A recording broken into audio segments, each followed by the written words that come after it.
Hello friends, I am doctor जय Parmar from Ahmedabad, Gujarat. मैं आज बात करने जा रहा हूँ एमबीबीएस अब्रॉड के बारे में। मैं आपको ये बताना चाहता हूँ कि ये मास प्रमोशन के अंदर पैंडेमिक के बाद काफ़ी सारे लोगों ने नीट क्वालिफाई करके अब सोचा है कि हम डॉक्टर बने। क्यों ना बने, क्योंकि डॉक्टर की ज़रूरत पड़ती है सबसे ज़्यादा। तो सिलेक्शन ऑफ यूनिवर्सिटी कैसे होगी, क्योंकि यहाँ पे तो इतनी सीट है नहीं, तो हमें बाहर ही जाना पड़ेगा।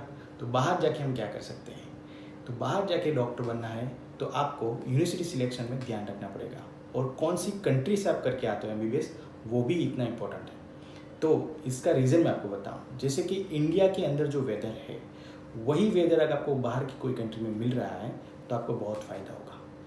इसका रीज़न ये है कि डिजीज़ कंडीशन जो होती है उस वेदर में और हमारे वेदर में सिमिलर रहेगी, यानी कि सिमिलर डिजीज़ कंडीशन को आपको सामना करना पड़ेगा, तो आराम से वो उसका ट्रीटमेंट कर सकते हो। डिजीज़ कंडीशन चेंज हो गई, यानी कि वेदर चेंज है तो वहाँ डिजीज़ कंडीशन अलग होगी, तो आपको यहाँ आके प्रैक्टिस करने की ज़रूरत पड़ेगी, यानी कि सीखना पड़ेगा।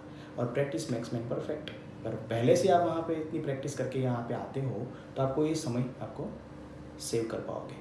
दूसरी चीज़ है स्टडी ड्यूरेशन। अगर आप कहीं कोई भी कंट्री में कोई प्रोग्राम सिलेक्ट करते हो मेडिसिन का, तो उसका स्टडी ड्यूरेशन कितने साल का है, क्योंकि आपको एमबीबीएस तो बेसिक है, उसके बाद आपको स्पेशलाइजेशन करना है, पीजी करना है, पीजी के बाद स्पेशलाइजेशन आता है, सुपर स्पेशलाइजेशन, तो वो करना पड़ेगा आपको।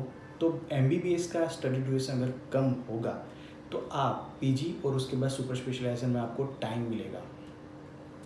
तीसरी बात कि अगर आप कोई कंट्री सिलेक्ट करते हो और इंडिया में आके ही प्रैक्टिस करना चाहते हो, तो जो मेथड यहाँ पढ़ाई जा रही है, जैसे कि यूएसए की मेथड अभी हम ले रहे हैं। अगर आप सिंपल सा सीपीआर का भी कोई कहीं से भी सीखने जा रहे हो तो यूएसए गाइडलाइन के हिसाब से सीख रहे हो। यहाँ पे काफ़ी सारी हॉस्पिटल्स हमारी है इंडिया के अंदर जो एनएबीएच एक्रीडिएट है और JCI joint commission international USA accredited है।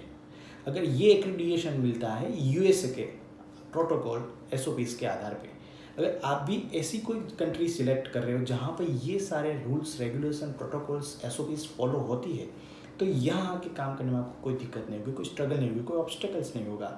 तो बेटर है आप ऐसी कंट्री सिलेक्ट करें कि जहाँ पे ये मैंने जो चेकलिस्ट आपको बताई है, स्टडी ड्यूरेशन, वहाँ की वेदर कंडीशन, वहाँ की लैंग्वेज भी। लैंग्वेज के बारे में मैं बताना इसलिए चाहता हूँ कि आपको अदर लैंग्वेज में सीखना पड़ेगा।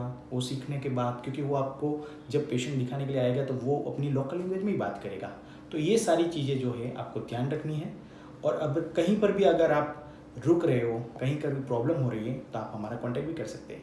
कॉन्टैक्ट नंबर नीचे लिंक पे दिया गया है। Thank you so much. मिलेंगे फिर अगले वीडियो में, तब तक मुझे रजा।